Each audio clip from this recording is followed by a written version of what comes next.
So we started a series last week called Dealing with Doubt. Does anybody remember what we talked about last week?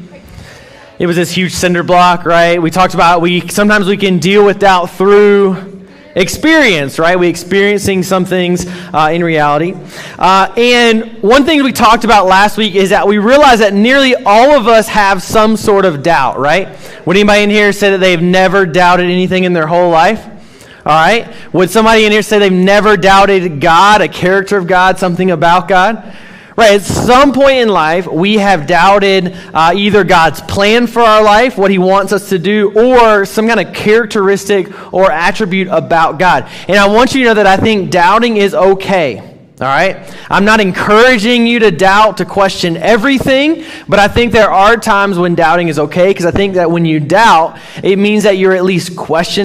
You're at least considering and contemplating, is this true? Can I trust this? Can I believe this? And last week we talked about one way that we can deal with that is through experience. And I want you to know, man, I can think back of tons of times in my life where I have doubted. And I can think through seasons of life where I went an extended period of time of just doubting God. And man, is God here? Is he listening? Does he know what I'm going through? And tonight I'm going to share with you one of those seasons of doubt that I've been through. But before I get that, I want to make sure I've got everything set up, everything's ready to go, so that when I share with you about that season of doubt, you kind of understand where I'm coming from. Well, last week we talked about experience, and I think there are three kind of different ways that we can deal with doubt in our lives. Like I said, last week was experience. That's like we can deal with doubt through actually experiencing something in reality that changes our mind, that changes us from doubt to belief, right? With the cinder block, the swinging cinder block last week, right? After you did it once, you might have flinched. Second, third time, after the 100th time, you realize, man, this thing is not going to hit me in the face. Like, it's consistent. It's faithful. I can count on it. And I think our relationship with God is the same way. Like, we learn more about God. We realize God is faithful. He's consistent. We can count on him. And we can deal with that doubt sometimes through experience. Now, it doesn't work out like that every time. So don't expect every doubt you've ever had or ever will have to be dealt with through experience. But I think that some can. Another way that we can deal with doubt is through testing, all right? That's what we're going to talk about tonight. And next week, Pastor Austin will be in here. He will be talking to us about how we can deal with doubt through risk. But tonight, we are going to talk about testing. How many of you guys like testing? Nobody likes testing, right? It's just like this weird thing where we just like regurgitate facts. That's not exactly what I'm talking about tonight. I'm talking about testing an issue, like seeing if it's true, seeing if it's real. In a way, I think one way you can think about this testing idea when it comes to dealing with doubt is this proposition of an if-then type scenario. Like, if you want this, then will you show me yourself? Then will you prove yourself to me like this? God, if you, then will you, or then will I? Here's a couple that I wrote out. God, if you are here with me and you care for me, then will you show me a sign? God, if you have a plan for my life, then will you show me that plan? God, if you want me to talk to that person about you, then will you bring our paths together? All right, so it's this if-then type scenario. Now, I want to be clear. I'm not telling you to try and strike a deal with God, to try and figure out how you can coerce God into doing what you want him to do. And I want you to know that is, we're not bartering, we're not challenging, we're not trying to pick a fight with God. We are simply kind of putting out a proposition. And I think that there's a biblical case for it, which I'm going to share with you in just a little bit. And I know that I've personally dealt with doubt in this way a lot. One of the things that I can kind of guide you into am I doing this the right way? Am I putting forth the right statement? Is it should always begin with, God, if you. All right? God, if you, not God, if I.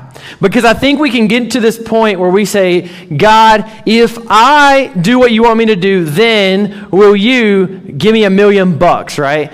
God, if I, pray every day for a week, will you give me what I want? God, if I can do this, if I never do this sin again, will you, give me this, right?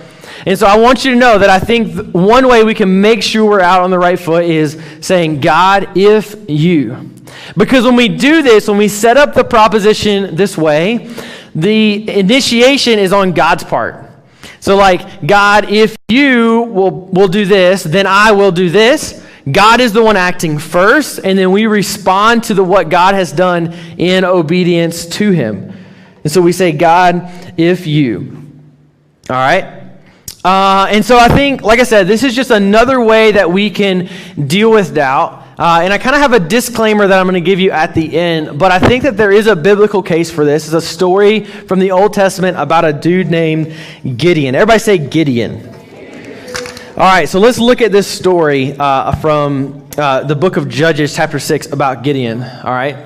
It says, Then Gideon said to God, If you will save Israel by my hand, as you have said, behold, I am laying a fleece of wool on the threshing floor. If there is dew on the fleece alone, and it is dry on all the ground, then I shall know that you will save Israel by my hand, as you have said. And it was so. Right, so Gideon put out this fleece of wool, and the fleece was wet, and the ground all around it was dry. He actually was able, it says he was able to, he wrung enough dew from the fleece to fill a bowl with water. Then Gideon said, Let not your anger burn against me. Let me speak just once more. Please let me test just once more with the fleece. Please let it be dry on the fleece only, and all the ground let there be dew. And God did so that night, and it was dry on the fleece only, and all the ground there was dew. That is from the book of Judges, chapter 6. And so we see Gideon. He's in a tough spot. He's got some neighboring kind of people groups around him that are trying to attack the Israelites, and he's way outnumbered. He does not have enough guys. The numbers are not in his favor. It doesn't look good. And so Gideon goes to God and says, God, if you want me to do this, you want me to kind of stand up and fight with the 300 dudes I got, then will you show that to me? Will you prove that? Like, that's really what you want me to do, God. Will you show me that? Hey, in fact, God, if I put out this thing of wool, can you make the wool like really wet, but like everything else dry? And then God does that. And then Gideon's like, man, this could have just been like coincidence. Maybe that's like what would happen anytime if I put the wool out there. And so Gideon says, hey, God, let me put the wool out again. And I want the wool to be like dry, no drop. And I want everything around it to be wet. And so God did that. And so we see this scenario where Gideon says, God, if you, then will you, or will I? You know, it's kind of the scenario that I'm trying to set up for us. And I do think that we can kind of see this happening out in the Bible. And so we see this pattern of doubt and testing and belief, all right? There is doubt. Gideon doesn't know. He's not sure. He's not confident. He's like, God, I don't really know if this is what you want me to do. And so he tests that doubt with, all right, God, if you want this for me, then will you show yourself to me? Will you make yourself known to me? Will you prove it? And God does. And so therefore Gideon stands up. He does exactly what God wanted him to do because he believed. His belief resulted in action in his life. And actually, there's a couple different points in Gideon's life where he does the same thing. He sort of tests God to see, is this true? Is this exactly what you want me to do? Now, I think we have to be really careful, all right? And Alex and I have talked a good bit about this, and I think that it's super important that we be careful when we get into this situation where we're trying to test something out. Because there's several passages in the Bible, and Jesus says it as he's being tempted in the desert, where it says this, do not test the Lord your God, all right? Now, we find this quote a lot of times, most often pointed back to where it's a shortened quote from, do not test the Lord your God as you did at Massah. M-A-S-S-A-H is what the place.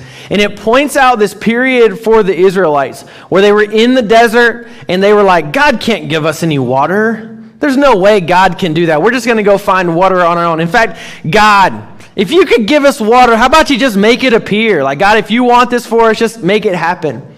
And some commentators have pointed out that what the Israelites were actually doing was like picking a fight with God. Like, God, there's no way you can do it. Their doubt was more than just humble and asking God, like, God, can you show yourself to me? Can you prove yourself to me? They were more or less arrogantly going to God saying, you can't do it. Yeah, if you can do it, then go ahead. Just give us water. We're going to find water somewhere else. And so it's important that when we go to God and we have doubts and we're trying to test it out to see, man, is this what God wants for me? Is this the school God wants me to go to? Is this the person God wants me to hang out with? Does God want this for my life? So God, if you want me to go to school here, want me to be in this relationship, want me to be with these people, then will you prove that to me? Will you show that to me? Will you make this happen? And so we see this scenario pointed up, but I want us to be careful that we're not going to God demanding something. We're not going to God trying to pick a fight, trying to barter with him, trying to work out a deal. We're going to God as Gideon did, scared, nervous, anxious about all right, God, I don't want to ask too much. I don't want to overextend myself, God, but I really am just doubting, and I'm wondering if you can help me figure out, is this what you want me to do? And so I want you to be thinking about that. When we break out into small groups in a little bit, I want you to try and figure out, was there a period of time in the past, or is there something that you could propose to God in the future? So I want you to be kind of thinking about that. And I really want to share with you guys a season of my life that was really full of doubt. I mean, full of doubt. A season where I didn't think God cared for me, had a plan for me, knew what was going on in my life. I thought he was just disconnected. And there were moments where I felt, all right, God, you're here, you're working, but I just wasn't sure. My life was really full of doubt. And to do that, to kind of get that for you, I'm going to have my wife, Johanna, come up here, and she's going to share a little bit of her perspective of that season of life. So can we give it up for my wife, Johanna? Let's see. Yeah. I believe she's already got a mic. You got you a mic? Can we just give it up again? Yeah. Man, I feel like we're so far apart over here. All right. Well, yeah. All right. So, how many of you guys know my wife? All right. That's most. Do you want to share some stuff about you? What's your full name? I always like full names because nobody knows middle name. Johanna Myrna. That's her mom's name, got passed down. So Johanna Myrna. Do you have any hobbies, anything you like to do? They just get to know you a little bit better, We have 3 kids. 3 kids, not a whole lot to do. I like my free time when the kids are sleeping. I like watching TV. Mm-hmm. Any favorite shows? I know we have some Bachelor and Bachelorette fans in here. Yeah, it's trash. All right. And I've been into gel nails lately, doing my own nails, except for I don't have them done right now. Yeah, girl. Yeah, maybe you can do mine later. Gel nails. I would get made fun. I'm pretty bad. Let's not do that. All right. So cool. So reality TV shows and gel, Gel, G-E-L, gel, not jail, like going to prison, but gel nails. All right, cool. All right, so we talked a good bit already, and obviously we've lived through the season of life that I'm referring to. But I think that you can share a more valuable perspective on that season of doubt, even more so than I. And so, let's see. Can you share a little bit about how did that season of life make you doubt God? I doubted His faithfulness. Mm-hmm. Were there, I guess before we get there, what were the circumstances that led up to making us both doubt God? So our infertility, we tried for over 5 years to have kids, and that was a huge doubt in our lives. Yeah, I remember feeling all right, God, you gave us this desire to have kids, and now it's not working out, right? And now you guys know we have 3 kids now, but it was a long season of life before that. Yeah, I've always wanted to have kids, to be a mom. When I was in college, my grandma asked me, what do you want to do once you graduate? And I was like, I just want to stay home and raise babies. I just want to be a mom. Yeah. Anybody else in here just want to be a mom? Claire. Yeah, Claire. And Cole? Cole, is that your hand? No? All right, cool. I thought so, man. Sorry. I thought it was your hand. I couldn't. The lights are kind of bright, man. Yeah, what do you think were the characteristics or the things of God that you doubted? So God's faithfulness. I remember we were at church and the song from Elevation Worship came on. It says, Your promise still stands. Great is your faithfulness. I'm still in your hands. This is my confidence. You never failed me yet. And I couldn't sing it. Yeah. My faith in God was super low at the time. Yeah. Yeah, it's hard to like sing truths about God when you don't feel like that's what actually is true and happening in your life right now. Yeah, so obviously tonight is all about how can we deal with doubt through testing. We talked about this. There's kind of two specific ways that we felt like we tested God. Do you remember, did one of those stick out more to you? Like the finances? Yeah. Yeah, so IVF is super expensive. So for those of you who don't know, our twins are in vitro fertilization babies. They were frozen for a short period of time. So give it up for IVF. Yeah. It was very expensive. I joked around with JJ this morning and I revealed how much it cost us. It was very expensive, like a few years of college. So, yeah. So yeah, it was super expensive. We were both in college and we were like, how are we going to afford this? Is there really only option? And I remember after some of our process, I got a bill in the mail and it was like $10,000, and that was just for part of it. Like maybe the medicine, I think, was just that much for it. And I was like, wow, that's a lot of money. And I just like prayed over it. I was like, Lord, like this is a lot, plus like all the other stuff we had to pay for. And then I called the insurance. I was like, hey, I got this bill, but it seems super high. Can you look over it? And then they ended up saying that they did it wrong, and it ended up only being $1,000 for that bill. So that's pretty cool. Yeah, just to kind of like paint the picture a little more. Like we're in this season of doubting God. We don't believe that like God is there, that he cares for us, that he wants the best for us. And we're just doubting that, all right, God, you tell us in your word in the Psalms, like you'll give us the desires of our heart. Here's the desires of our heart. Like, where are you at, you know? And so we met with some doctors and they were like, all right, IVF is kind of your only option at this point. And so we look at it and he's like, yeah, it costs like $20,000. And we're like, bro, I'm in college. Like, where do you think this money's coming from? And so I just remember like, in a way, testing God, like, God, I don't know if this is like what you want, but God, if you want this for me, then will you provide? Will you help us figure out, like, how are we going to pay for this? And I remember like, the insurance company, we were on your family's insurance. And it was a really weird insurance plan that offered like a substantial chunk of money towards IVF, and we were able to take advantage of that. And yeah, just like through doctor's bills, and I feel like God really like proved himself in many ways. We did the t-shirt fundraisers. Just like the first round was like the $20,000, but then after that, the insurance didn't cover it, and that was all on us, and it was over $3,000 for the 2 other rounds that we had to do.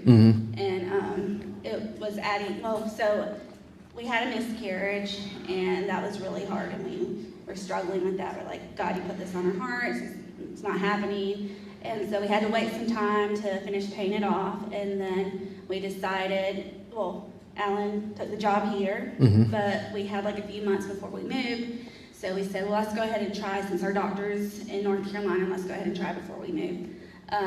So we did another round, and like the day I started miscarrying, Alan had a horrible accident and almost lost his leg. And we had lots of doctor bills coming in from that too. So I'm like, okay, we just have to pay $3,000 for that cycle, and now we're gonna have to pay more money for Alan's leg. I don't know how we're ever gonna be able to afford another round. So we just started thinking, what will we do? So we did a t-shirt fundraising for like our friends to like buy a shirt that said, "It takes a village." Alan still wears it sometimes. And just like, it was amazing how many people like wanted to help us and buy our shirts. Like we had people like all over the country. We even had people out of the country purchasing shirts from us. Yeah, I remember it was July of 2016, so a year or so before I had taken the job here. I remember sitting in church, and the pastor up front, I'm going to say a word that I normally wouldn't say from the stage, but for the sake of quoting, he said, you wonder why you've been going through hell for the past 6.5 months. It's because you're not where you're supposed to be. And it was in a church. It was a huge church, like 1,500 people. And I was like, it was 6.5 months to the day from our first miscarriage. And I remember just so blatantly hearing from God, like, you're not supposed to be here. I'd lived in my hometown my whole life, and God was just like, you're not supposed to be here. And I realized, like, a lot of the pain and struggles that I'd been going through is because God was trying to work through me and like get me to see that, and I was just blinded by so much of it. And if we had kids in our hometown, we probably wouldn't want to like move if Yeah. we had them before. And so I began looking and searching for a job. All right, God, if you don't want me here, then will you show me where the heck that is? All right. And so I came across Austin. We were friends on a Facebook group, and I applied for the job here. I accepted the job, and I was like, all right, God, I've surrendered. I'm going to, where you want me to go. Like, I feel like this is so directed. And then we had another miscarriage. And I'm like, what the heck, God? Like, why? Like, why is this? And I just remember doubting so much. We were able to raise the money for the last round, which we did like a couple months before we moved here. And that's where our twins came from. Yeah, so when we went to go do they call it a transfer when they put the embryos in. And the embryologist came in and he was like, these don't look like very good quality eggs or embryos. Mm-hmm. He's like, but we're going to put both in and hopefully one will stick. And then both of our babies stuck. Yeah. Yeah, so from like January of 2016 all the way until our girls were born, February of 2018. I just remember a huge season of doubt, just like wondering, like, are you there? Like, are you listening? Are you are you going to come through, or are we just going to be stuck in this overwhelming cycle of doubt and not knowing? So yeah, we share that so like, if you're doubting God, it's okay. But we have to move beyond that doubt. You can't just stay there. And so I'm hoping that through this series, we're able to give you some ways. And they're not just things that like I read in a book or like I thought about. Like they're things I've actually gone through in life that are hard, and they're not easy at all. But I think that it is a way that you can deal with doubt in your life. Yeah, and God's been faithful. Now we have 3 under 3. Yeah. Absolutely. Well, thanks so much for sharing with us, Joe. Can we just give it up for my wife again? Yeah, so like I said, I share with you those things not because I read them in a book or because I think that they may work. They're things that I've actually experienced dealing with doubt through experience. I've actually had to deal with doubt through testing. These are all things that I've just found to be a way to deal with doubt. But I don't want you to think that they're the only ways, all right? I think next week we will kind of get to the final way. Like if you can't deal with doubt through experience and you can't deal with doubt through testing, like you propose something and God's like, sorry, that's a terrible proposition. Like, no, I'm not going to do that. And I think that God will do that at times. He's going to be like, I'm sorry, there's no testing. There's no experience. You're just going to have to trust me. You're just going to have to trust that I am faithful. And yeah, I'm actually going to go ahead and ask the band to come back up. We're going to close out with a song. And this song, man, I can remember singing this and crying my heart out, just not even being able to sing the words. Because it says, this is my confidence. Confidence, knowing that it is true. Like, have you ever been confident in something? Like, what's something you're so confident in? Can you might want to share it? My jump shot. Yeah, his jumps. All right. Okay. It was like 30%, actually. What else? Yeah, anything else? Confident. Give me something for real. Confident in something. My music. Yeah, that you'll be able to stand up. That when you sat in that chair, you didn't think that chair was going to fall apart. You didn't even think about it. And it says, this is my confidence that you've never failed. And it's hard. It is difficult to look at God and say, this is my confidence. But I think through experience, through testing, And next week, we're going to look at, through risk, that we can really see that God is faithful, that he is trustworthy, that we can count on him, that he is consistent. So listen, we're going to sing this song tonight to kind of close out the night. And I want you to really meditate on the idea that even if you're doubting God's faithfulness, that you're doubting that, there's a line that says that the night won't last, even if you feel like you're in the dead of night, that you feel like it is not going to go anywhere, you can trust that God is faithful. And so I hope that through the series, you're able to deal with some of those doubts, but even now that you're able to just kind of submit and surrender that to God through worship. So band, I'm going to let you guys take it away.